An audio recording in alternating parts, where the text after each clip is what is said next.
Welcome everyone to Too Good to Be True. Thank you for taking the time to listen. The subject of today's show is Atlantis and Lemuria. Before we start getting into details, let's just briefly talk about psychic insight and how we apply it. We choose a subject, then research it, and based on that research, we determine what we think needs to be explained by creating a series of questions. Then Justina provides psychic insight to answer those questions. The psychic insight is narrated towards the end of the show. Accepting the psychic insight is a question of individual belief. Now let's go through the disclaimers. Here are the disclaimers. Neither of us claim to have any expertise in any subjects that we discuss. We relate information we find through research and the psychic insight. We are always delighted to hear from the listeners.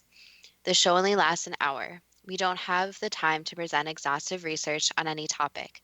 This means that there will be information that we miss. We want to provide a basis for the psychic insight. We don't care if a theory turns out too good to be true, as the show name suggests. We are only interested in finding out more of the truth about topics. Spirit can only relate insight that is appropriate for our time in history. Free will cannot be affected. Only comments that are appropriate for our time can be given through the psychic insight. Much of the subject matter in shows may have already been covered many times in other media.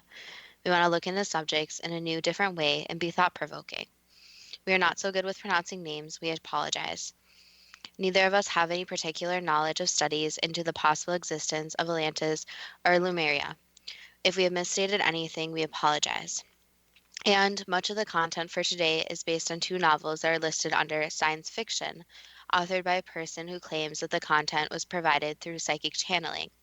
We urge the listeners to trust their intuition in listening to this episode, especially if there appears to be few facts to go on. Also, we discuss an event that goes against everything written in the history books about when humans first walked the earth.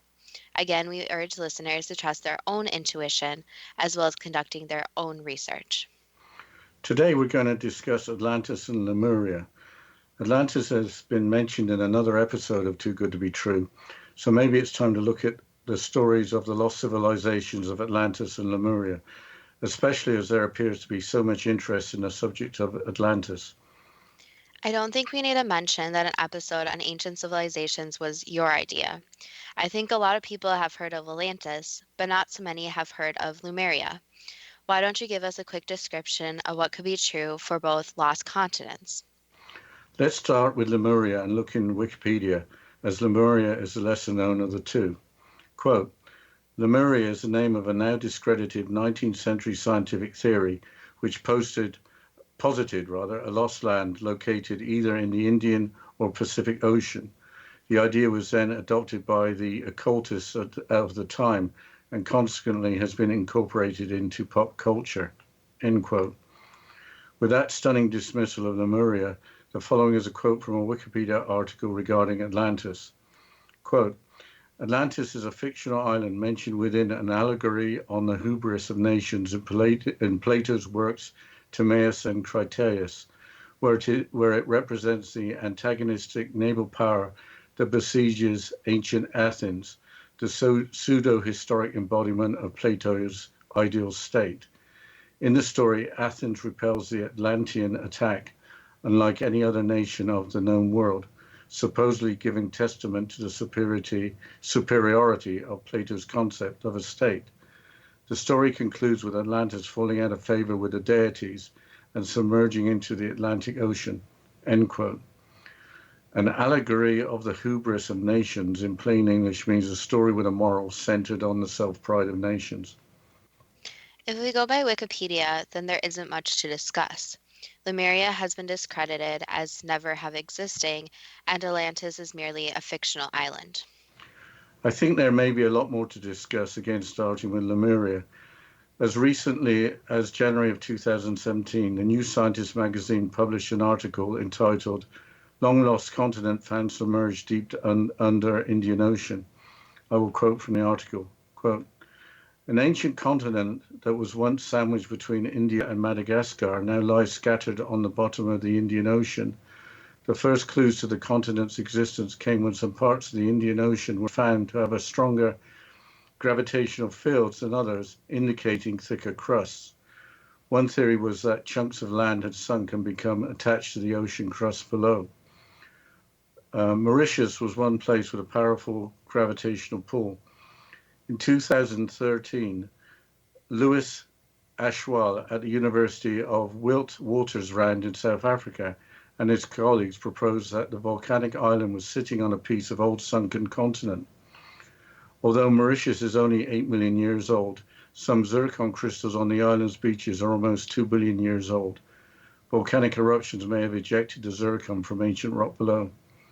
Now, Ashwal and his team have found zircon crystals in Mauritius that are up to 3 billion years old. Through detailed analysis, they have reconstructed the geological history of the lost continent, which they named Mauritia. Mauritius is an island nation located in the Indian Ocean about 700 miles or 1,100 kilometers east of Madagascar, which is the large island off the east coast of Africa towards the south of the continent. That's interesting, but there's a problem. The existence of Lemuria would be fairly meaningless for this discussion if not inhabited by people. If we are talking about older than 8 million years, there wouldn't be any people. It was only about 200,000 years ago when Homo sapiens, or modern humans like us, evolved. So there weren't any humans like us on Earth until relatively recently. That's interesting because I was going to talk about the people of Atlantis from 9 million years ago. How do you know that there were people in Atlantis 9 million years ago? I don't know. It's all based on works of fiction. I was going on the background behind two novels by author Phyllis Craddock, which was the real name of a famous British television cook, Fanny Craddock. She was so well known that John Lennon yelled out, Fanny Craddock, when recording the Helter Skelter track from the Beatles' White Album. That's a weird connection. So there was a television cook who wrote books about Atlantis. She was on British television from the 1950s to the 1970s, and towards the end of the run, when she needed an assistant, she was notorious for regularly firing every one of them. Before then, she and her partner Johnny appeared together. He wore formal evening wear and an eyeglass. They also wrote a newspaper column and put on theatrical productions involving feeding the audience. For the television shows, Fanny used to give Johnny all sorts of grief on camera about how he was doing everything wrong. Johnny usually took care of selecting and serving the wine. The running joke was that he consumed a bottle or two off camera just to get through a recording. So how could you take any of this seriously? You really can't at face value, except that the writing of the two novels is of such a high standard and in a unique old-fashioned style. It would take someone like an English professor to write like that. She claimed, that's Phyllis Craddock, that she didn't write the novels and wouldn't accept royalties from the sales of the novels. Now things are getting stranger. Why did Phyllis Craddock use her name as the author of the books if she didn't write them? Craddock claims that the books were channeled through her by a priest called Amartis from Atlantis 9 million years ago. In the novels at the beginning, Amartis was a high priest of Atlantis. In the second novel, he resigns as high priest to become advisor to the High Council, which was the head of government. The novels were entitled A Gateway to Remembrance, published in 1949, and The Eternal Echo, published in 1950. A third novel, The Immortal Voyage, was in preparation, but never published. The backdrop to the storylines in both novels is spiritual degeneration and the decline of Atlantis. The two novels were critically acclaimed. But all we have so far is a sunken island called Mauritia that might be Lemuria, which is actually older than 8 million years.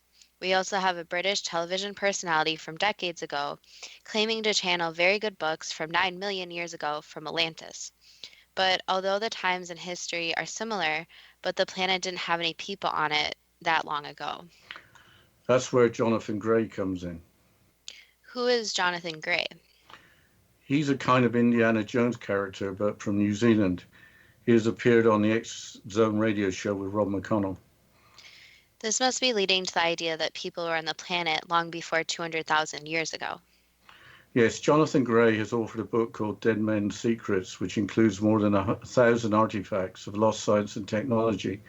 The book strongly suggests that civilization existed on the planet long before 200,000 years ago. Are there any objects that he has discovered that are 8 or 9 million years old that could have only been made by an advanced civilization? As we are talking about people, there's an article by Jonathan Gray on the Ancient Patriarchs website that states that in 1969, a body of a woman in a marble casket was found in a coal bed 76 yards or 70 meters below the surface in the village of Rashavchik in Russia. To be at a depth, the body must have been buried 800 million years ago. The body was completely preserved by being submerged in a bluish-pink liquid in the marble casket. The body looked like that of any modern female, about 30 years old, dressed in a white lace dress with short sleeves embroidered with colorful flowers. That sounds like something that should have made headline news, unless it is all made up, which sounds rather likely. But what were the supposed circumstances? The story goes that the local newspaper only included 3 lines on the finding of an archaeological relic. That was after the military moved in, took the marble casket and its contents away, filled in the site and banned onlookers. Then anyone who told the story publicly apparently died soon after. Well, that's an interesting discovery, but we'll have to continue discussing this and more about Atlantis and Lemuria after this short break. And you're listening to Too Good to Be True with Justina Marsh and Pete Marsh on the X Zone Broadcast Network, www.xzbn.net.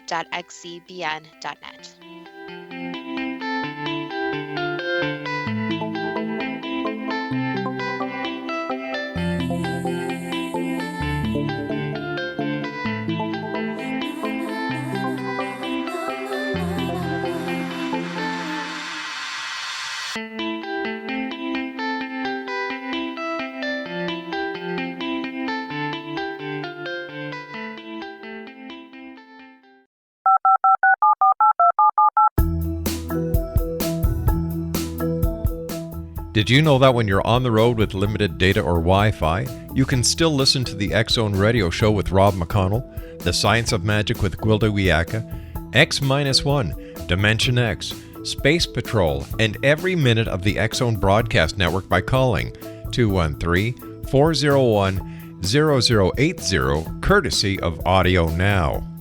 No smartphone, app, or internet needed. It saves your data plan and it's free if you have unlimited minutes. Call 213-401-0080 to listen on any phone, anytime, anywhere. Remember 213-401-0080 for the best of the paranormal, parapsychology, and sci-fi radio programming anywhere, 24/7, 365. You have heard of the X Zone? Now watch it on Simul TV, plus 500 video games, live TV channels, free video on demand, worldwide, and more. Does this sound like tomorrow's television? Well, it is, but you can have it today, right now. It is Simul TV.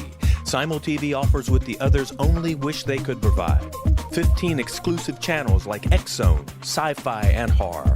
We are worldwide. No other provider offers that. 500 built-in video games. No need to have an extra expensive system. We have them included. Free video on demand. Live streaming events from around the world. Interactive online network, and much more. Tomorrow's TV today. Simul TV. Sound too good to be true? Well, it's not. You can have Simul TV today. Sign up at simultv.com. Do it today.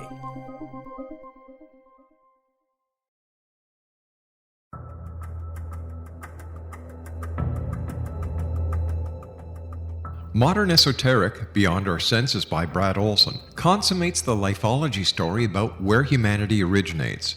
It is the lost continents, the primitive wisdom, the mythos of creation, and the rethinking of ancient history as we are taught in academia. There is much more to the story than what we have been told. As this is the first book in the Esoteric series, Modern Esoteric starts at the beginning of time and accelerates up to this modern age. Future Esoteric is book 2 in the series and takes a forward-looking position ahead of today with an open and honest examination of the ET issue and various unexplained phenomena. To discover the writings of author Brad Olson, visit www.bradolson.com. That's www.bradolson.com.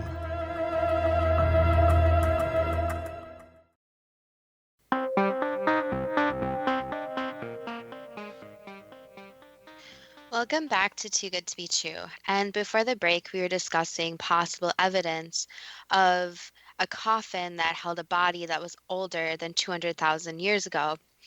So based on Jonathan Gray's body of work, that there is evidence of people living on Earth millions of years ago, even if the story of 800 million-year-old woman may not be true. But what scientific evidence is there for the existence of Atlantis?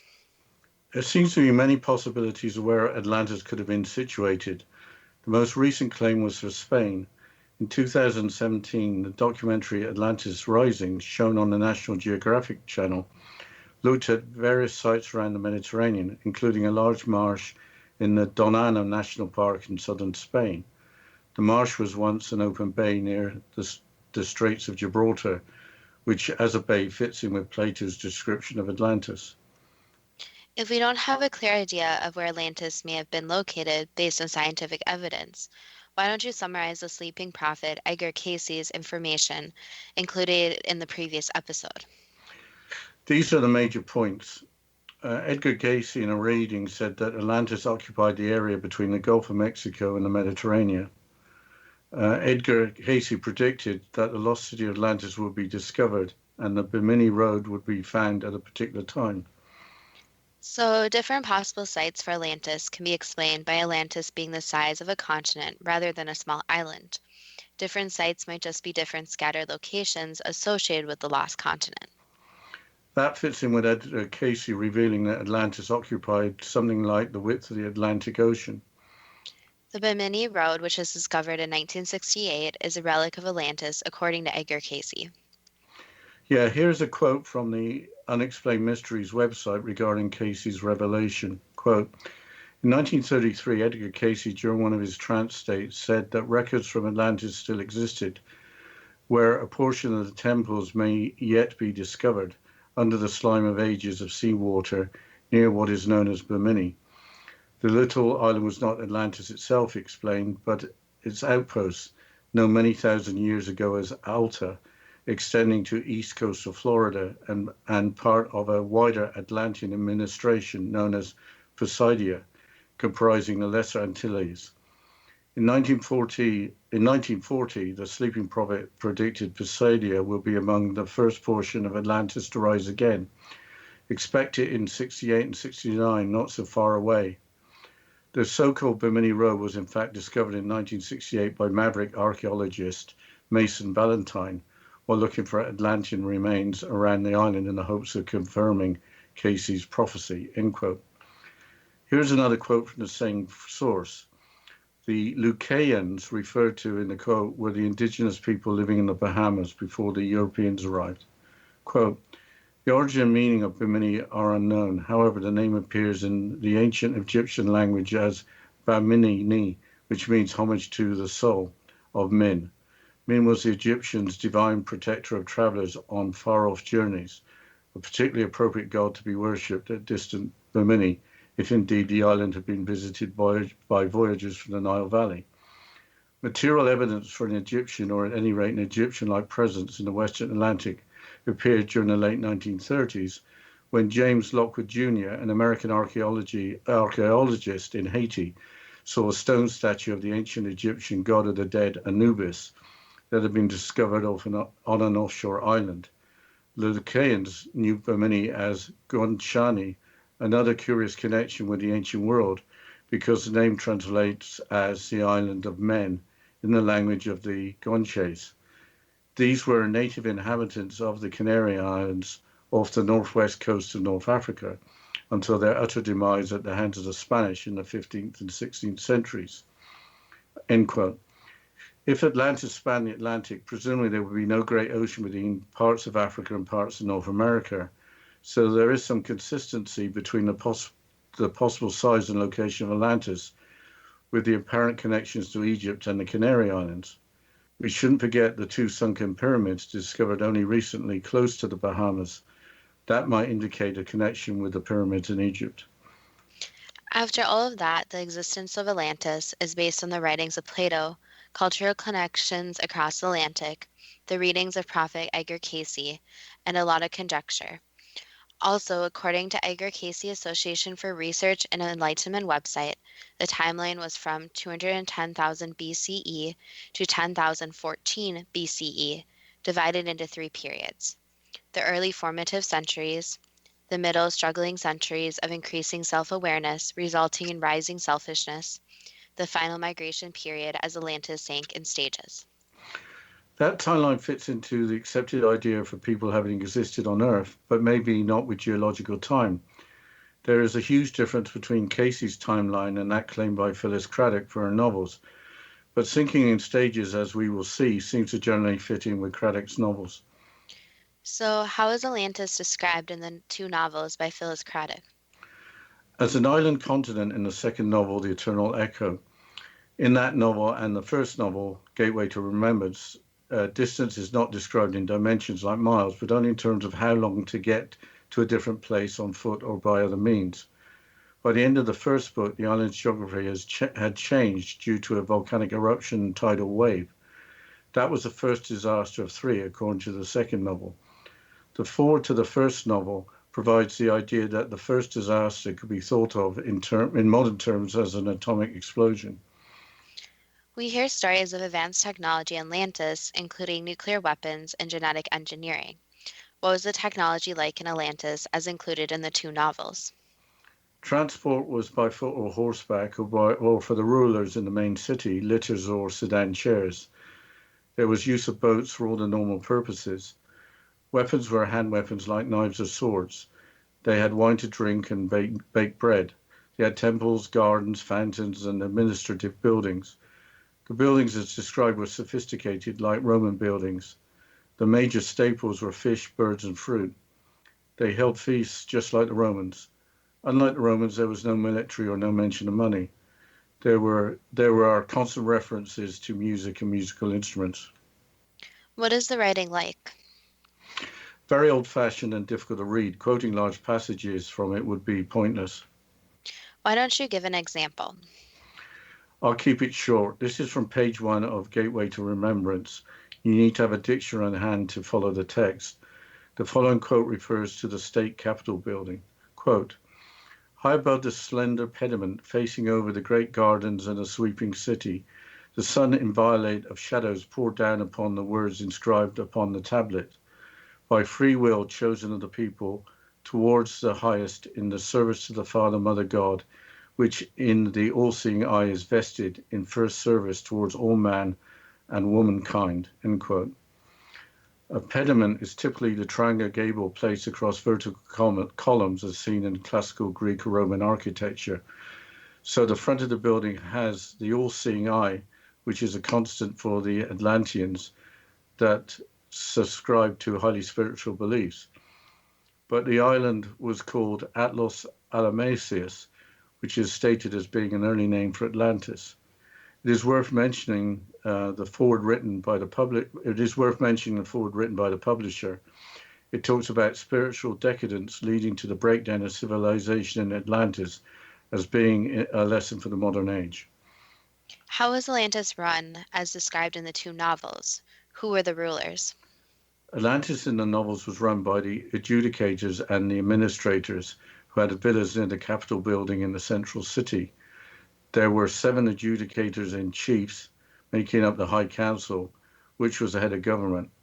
The High Council was in place by free choice of the people, implying that these were officials elected or somehow appointed by the people. What was the geography of the island? The island was described as vast, washed up by tremendous seas. In the north were the salt mines. There was a great belt of forest towards the east, with the vine country towards the west. There were 2 large rivers that converged on the central city at the heart of the island. This was the center of government. The central city was surrounded by hills. The 2 rivers widened as they flowed to the south, where there were grain belts, vineyards, orchards, and grazing land. At the southeast of the island, there was desolation surrounding the cone of the volcano. Further south was tropical jungle with rare fruit. The shape of the island was not described, but given the changes in vegetation and presumably climate, it must have been quite large. How did the Atlanteans dress? In the novels, they wore long white robes, but that was only true for the leading group of Atlanteans. White robes with Greek or Roman architecture that fits in with lots of modern images of Atlantis. Why don't you explain the differences between the different groups of Atlanteans? The group ruling Atlantis had what they called sixth sense, meaning they had psychic abilities. The main temple was not only staffed by priests, but also by psychic mediums who worked the priests notably for the irradiation ritual. The Atlantean psychic abilities included nonverbal communication, clairvoyance, and the ability to read other people's auras. There's also reference to the Akashic records, accessible mediums or possibly in dreams.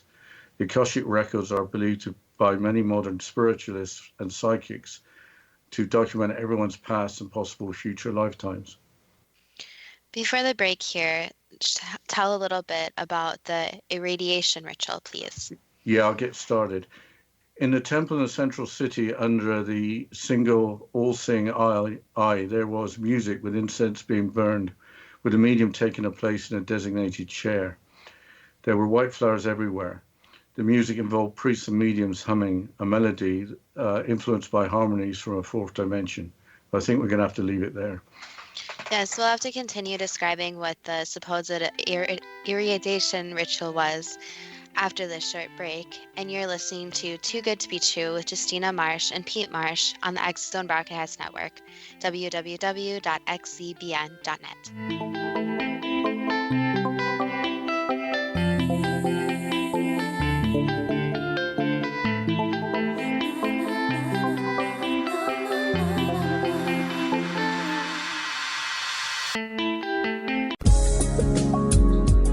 From our broadcast studios in Hamilton, Ontario, Canada, to the world and beyond, you're watching the X Zone Broadcast Network, www.xzbn.net.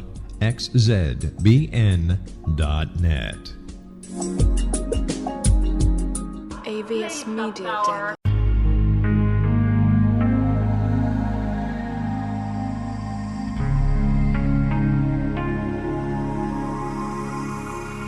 The scientist and the mystic have been on an age-old, relentless search with one thing in common. They seek truth. Their paths converge in the 40,000-year-old practice of shamanism, an ancient science delving to the quantum level of life, facilitating healing, manifestation, and evolution. I'm Gwilda Wiyaka, the founder and director of Path Home Shamanic Arts School, a unique Colorado State certified occupational school training shamanic practitioners and teachers. We also provide classes for empowering personal lives through shamanism. Our certification classes are in week-long segments enabling international participation, and online classes and long-distance shamanic healing sessions are available. Come discover the science of magic in the limitless world of shamanism. www.findyourpathhome.com.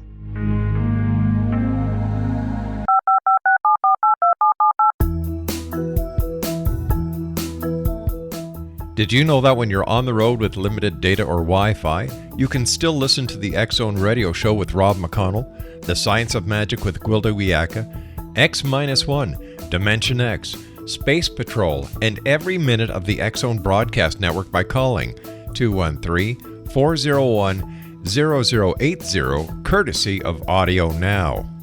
No smartphone, app, or internet needed. It saves your data plan and it's free if you have unlimited minutes.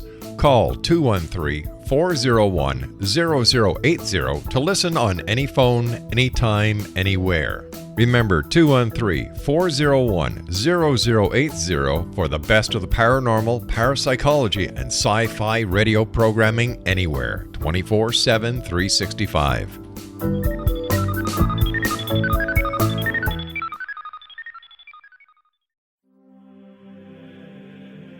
Rob McConnell here, presenting an overview for Nicholas Paul Jennings, author of a fascinating book, Amen. It presents facts revealed by Egyptologists, facts that enable us to understand why Amen is the beginning of creation of God. It provides recommendations for religious leaders of the major religions to unify their beliefs and teach the Word of God. Love one another. Amen informs people how mankind conceived God. It was the Egyptians that developed the concepts of a soul, a hereafter, and Son of God. And finally, after the worship of many gods, they conceived the belief in one universal God, the maker of all there is. For more information, visit www.futureofgodamen.com. That's www.futureofgodamen.com.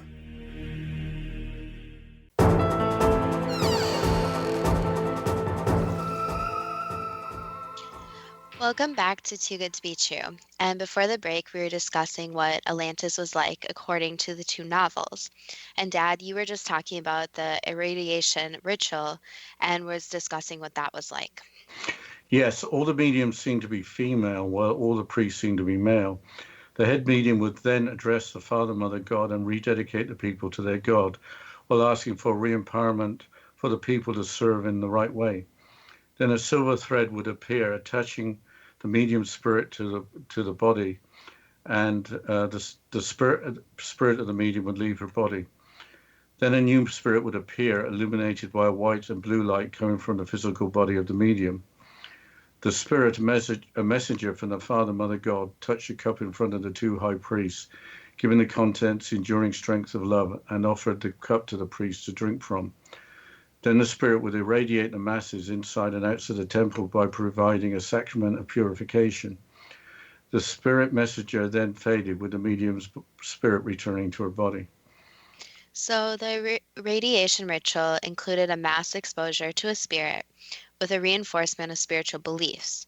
But what is reading other people's auras? The aura is the energetic field around people. Reading an aura is seeing different colors in a field about 6 to 18 inches or 15 to 45 centimeters from the body.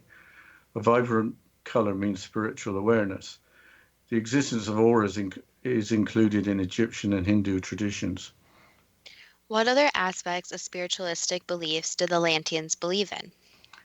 There are constant references to reincarnation and to the current incarnation. Death is described as leaving the incarnation, with implication that life is eternal.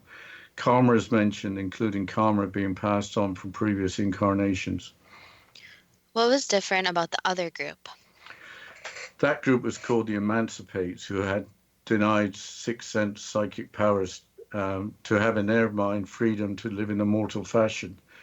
They were intent on enjoying life without allegiance to a temple or belief in any god. They had lots of jewels, brightly colored clothes, a more varied diet by keeping domesticated animals, and apparently had little respect for marriage. How did the two groups coexist? The Emancipates had to carry with them an identification showing that they did not follow temple laws, had vowed not to follow the Father, Mother, God, and would not take irradiation. That was known as being forsworn.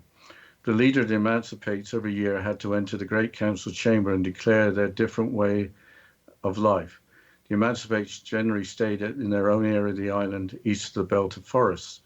The arrangement was that if the Emancipates kept their views to themselves and didn't try to defy those who followed the temple laws, then there would be no action taken against them. Did the Emancipates get tired of being outsiders and rebel? There was no uprising from the Emancipates until a misguided attempt in the second novel that ended just as it got started.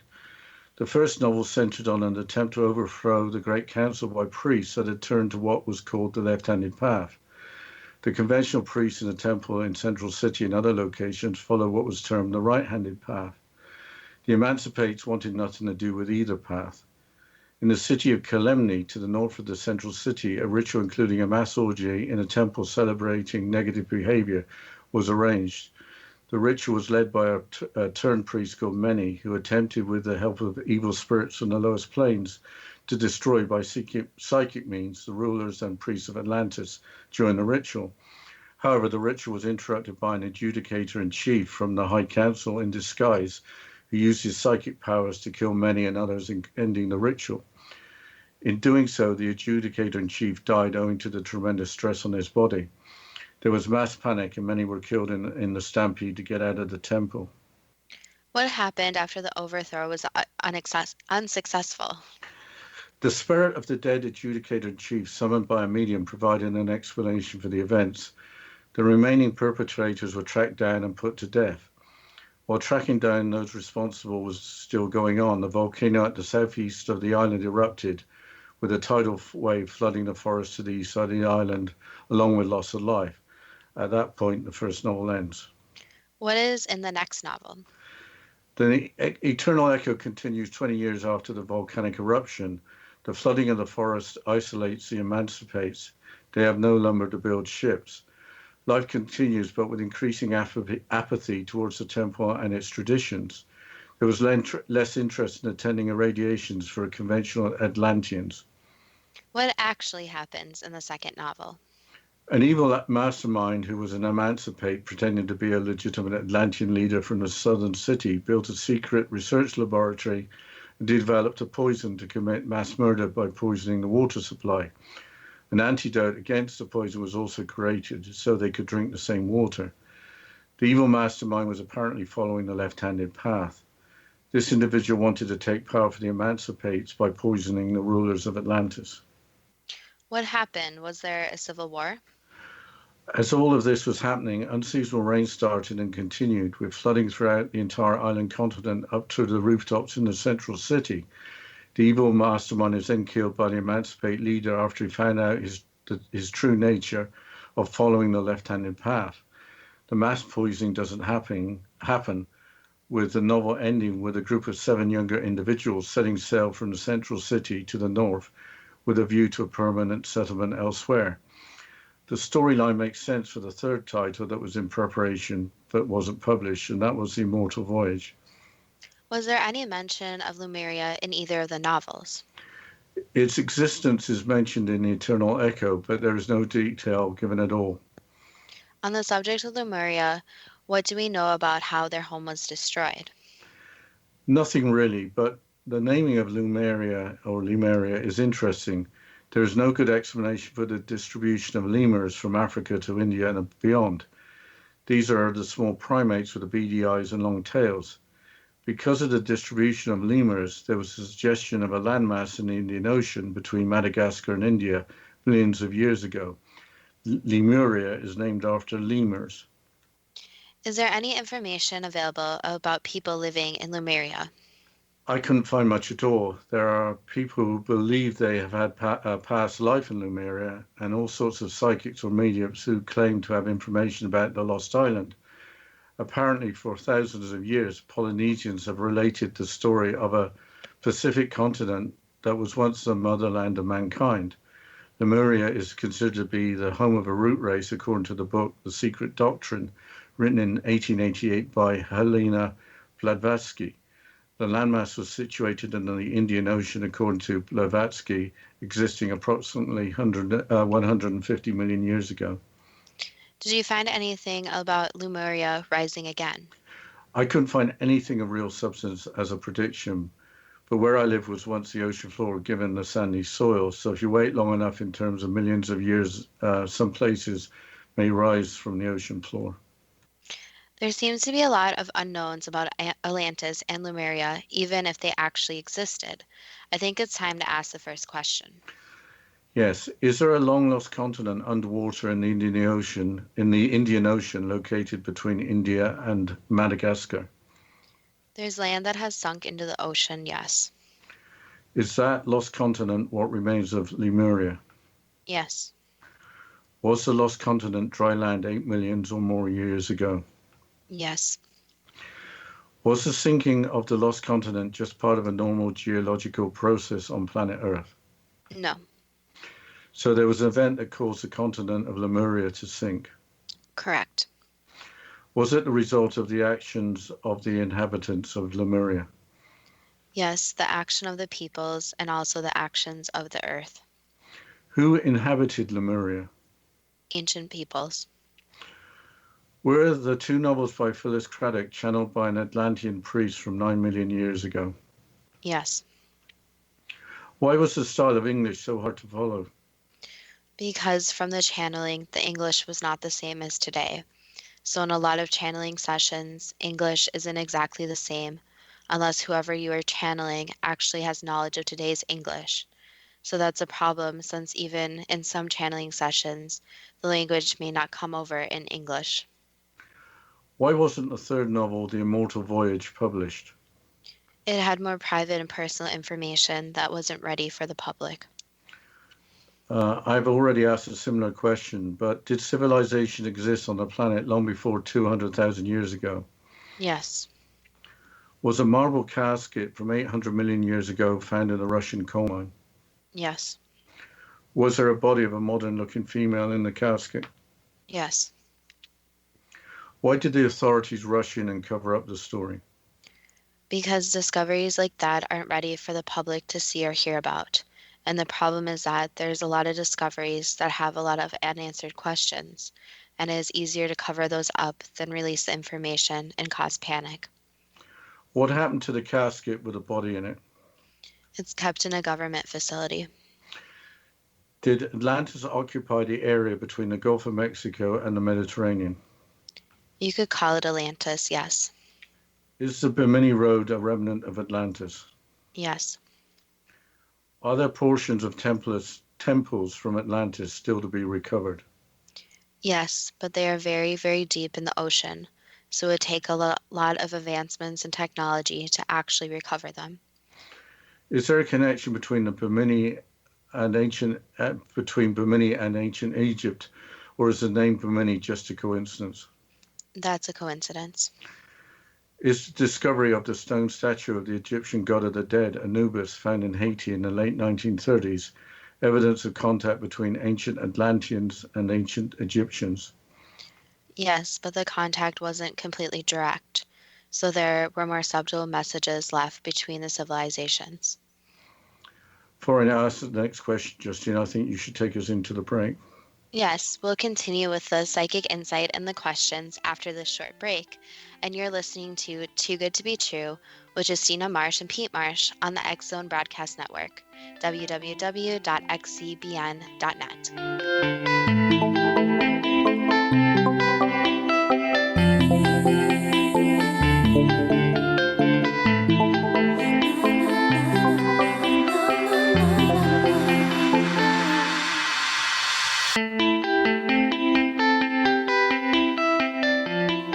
Of the X Zone?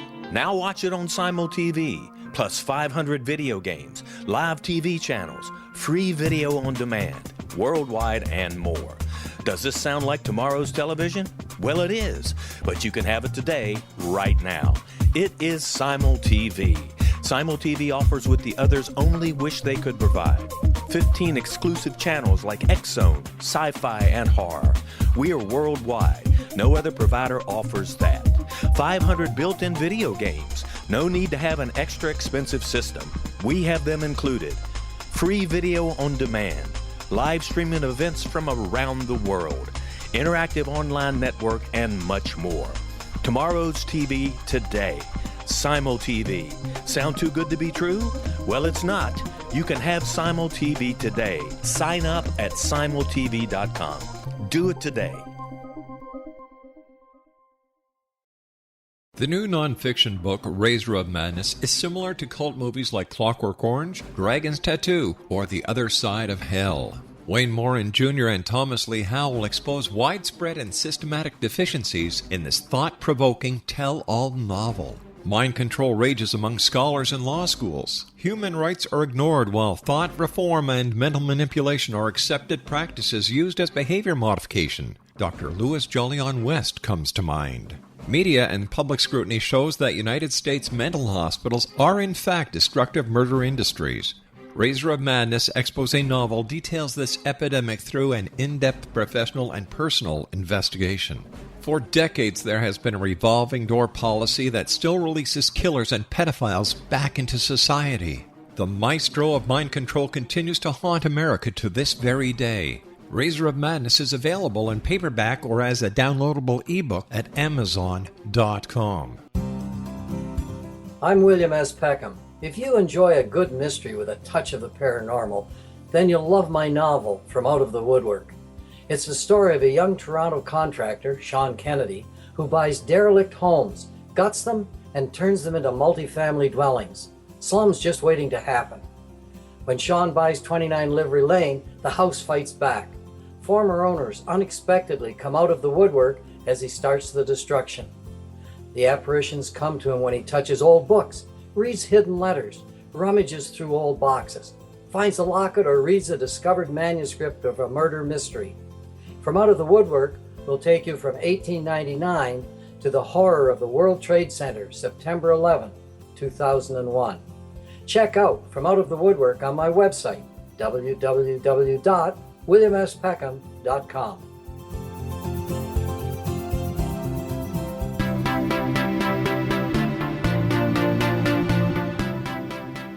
Welcome back to Too Good to Be True.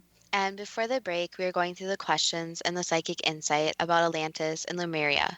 So, Dad, can you please continue with the questions? Yes. Was there contact between Atlanteans and the Guanches, the former native people of the Canary Islands? Yes. Is there any connection between the two sunken pyramids discovered recently close to the Bahamas and the pyramids in Egypt? There is a relationship, yes. Did Atlantis exist between 2010,000 BCE and 10,014 BCE? Approximately, yes. That's where I'm getting confused. The Philistocratic novels were channeled from 9 million years ago. Were they channeled from an earlier age of Atlantis? So the problem is that time isn't what time is today. So the years weren't constructed yet. So it was in present time in their minds. So that's the problem with the history books and even our records, is that when the record keepers were keeping records back then, time wasn't as it is today. So yes, you could say that it was an earlier part of Atlantis, but the estimations are partly correct and partly incorrect, since any estimation would be incorrect since time didn't exist yet. So it was an earlier stage of Atlantis when time was not recorded? Correct, yes. Were there three periods in the history of Atlantis? The early formative centuries, the middle struggling centuries of increasing self-awareness resulting in rising selfishness, and the final migration period as Atlantis sank in stages? Yes. I think I've already asked this, but how could Atlantis be no more than 210,000 years old, as described by Edgar Cayce, when the Philistocratic novels were apparently channeled from someone living 9 million years ago? Time really wasn't a construct yet. Humans were still trying to figure out time and how to record time. So a lot of the dates are confused and not actually completely correct. Did Atlantis have sophisticated technologies like nuclear weapons or genetic engineering? They had their own group of technology and were very advanced for a civilization that was a long time ago. Did misuse of advanced technology result in the destruction of Atlantis?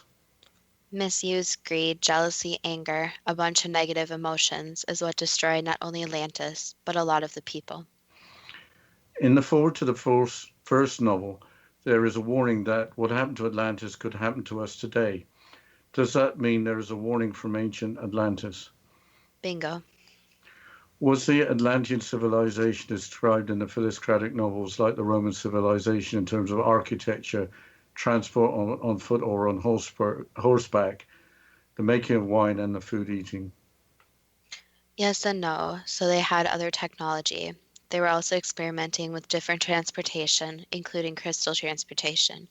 So yes, a lot of the so-called normal people did use normal means of transportation, but there were also different experiments with more advanced technology that doesn't exist in forms today. What was the significance of the all-seeing eye? It represents not only the third eye, so enlightenment, becoming one with oneself, self-love, self-worth, and overall peace, and also the all-seeing means connecting to each other and connecting all humans to each other. Did the Atlanteans hold feasts like the Romans did? Yes, all the time. Was Atlas Alamasius an early name for Atlantis? In a different language. In English it sounds different, but that's the gist of it. Was the early Atlantis, as in the two novels, destroyed by the spiritual decadence of its people? For the most part, yes.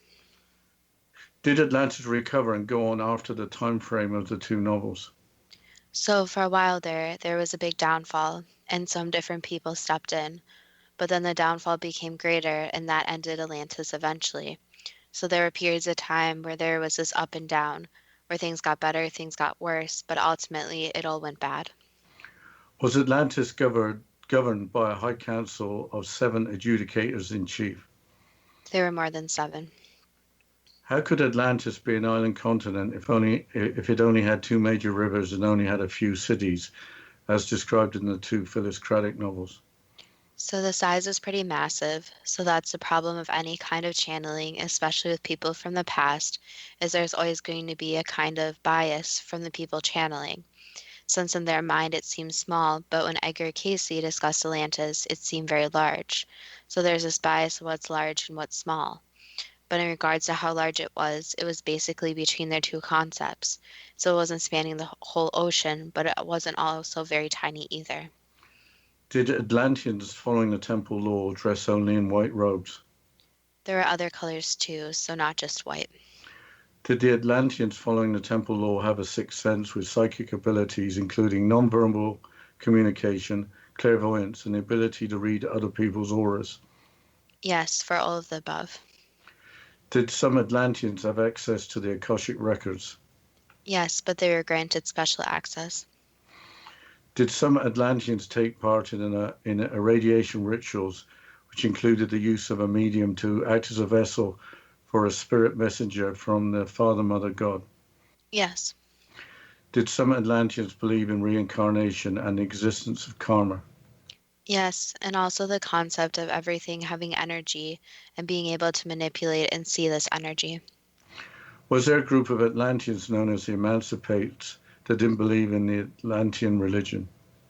It really wouldn't be called a religion, but more of a way of life. But yes, there was a group of people who disagreed. Was there an attempted overthrow of the rulers of Atlantis by priests following the left-handed path, using evil and psychic powers? Yes, and manipulation.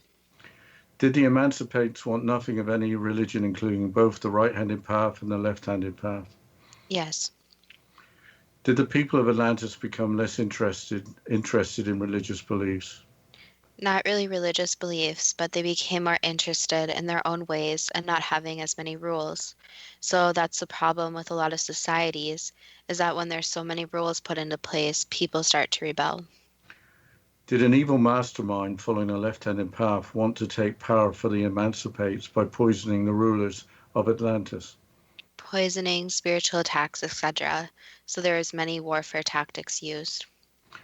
Did continuous excessive rainfall flood Atlantis? No. Did 7 young people depart Atlantis in a ship to find a new home? There are more than 7. Were the people of Atlantis aware of Lemuria? Yes and no. They heard rumors of it, but no one had really visited it. Phyllis Craddock was a household name in her time as a television broadcaster and was obviously highly eccentric. She also had this connection with Atlantis. Why was this unlikely combination possible? Because the thing is that every person that is chosen to channel has some special characteristic or ability. So it took someone who's very eccentric to actually be able to channel and to be able to share the information. So if you went to someone who was quote unquote normal and lived an everyday life and was somewhat boring, they wouldn't have even written down the information or tried to channel. Why is there so little information about Lemuria? Because it's not the time for the information. So some of the greatest mysteries are best kept as unknown. Was Lemuria the continent that was the motherland of mankind, as related in stories by the Polynesians, or home of the root race, according to the book The Secret Doctrine, written by Helena Blavatsky? Yes and no. There is a lot in ancient history that still needs to come out, and there's going to be a lot of new information about mankind and the start of mankind. Will Atlantis or Lemuria rise again as a landmass? If they do, it won't be for a very long time, and the problem is that once a landmass sinks, it's very hard for it to rise again.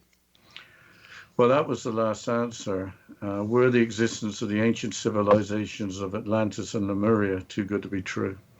That depends on what you are prepared to believe. What are your thoughts on Atlantis and Lemuria? My problem is that before this week, I hadn't really thought about Atlantis and hardly knew about Lemuria. I probably need a long time to take all of this in, and I really don't know what to think. Ancient civilizations are more of your area of interest, not really mine. Reading the 2 novels set in Atlantis was hard going, although the storytelling was very good.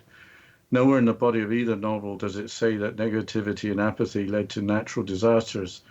As mentioned, the foreword to the first novel spells that out. So the novels were providing the story that the people's way of life and the events in Atlantis influenced the natural disasters.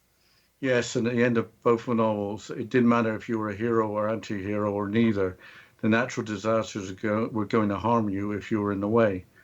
What I found most interesting was that in the negative ritual in the first novel, the claim was made by the leader of the evil priests that ridding the leaders of Atlantis with their spirituality would lead to greater freedom. The observation was made that the opposite was true. Following the path of evil would lead to tyranny and loss of freedom. It sounds like you enjoyed reading the novels. Yes, I did, and they contained plot lines that had you turning pages. I didn't really discuss those plot lines. On that note, I think it's time to mention a new website. Yes, so we have a website. It's www.toogoodtobetrue.net, and the first two is spelled TWO, so it's TWOGOODTOBETRUE, so toogoodtobetrue.net. And you can find recordings of all the shows there along with contact information. So if you don't have a Facebook or don't use your Facebook, since a lot of things are going on with social media right now, you can still make a suggestion for a future show if you're interested in more hearing about Atlantis, ancient civilizations. I know, Dad, you would be really happy about more shows like that. Or if you have some other topic suggestions that you would like to send us, or if you just have a comment on the show, you want to share your insight, you want to start a conversation about any of our shows. Well, thanks, Justina. And again, I think we didn't have many facts, so use your intuition and believe what you want to believe. Yes, as always, base your beliefs on your intuition. And as always, thank you to all the listeners, and we appreciate everyone that's listening. And as always, we'll talk to you next week.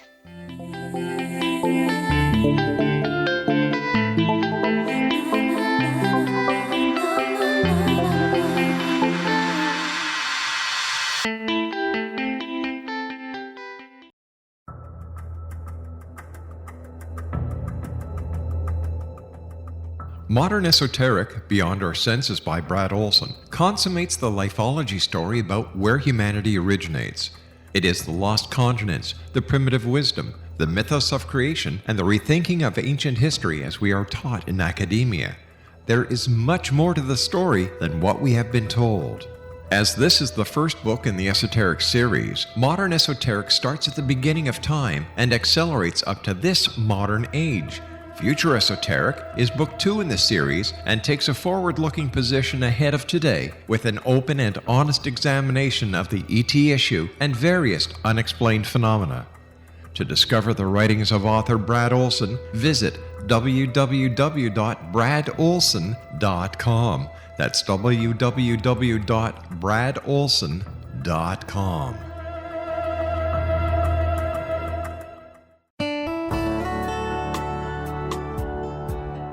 Are you or is someone you know struggling with addictions, depression, anxiety, relationships, low self-esteem, lack of confidence, grief, success, and prosperity? Do you know that your subconscious belief plays a big role in the outcome of your hard work? We can help you permanently change the beliefs that may be the reason for your struggles and failures. We care about getting you the return on your investment and the results you are looking for. We can help you be free of the limitations of your past and in realizing your highest potential. We work with people by phone and Skype. For more information, visit us at www.ritasoman.com. That's www.ritasoman.com.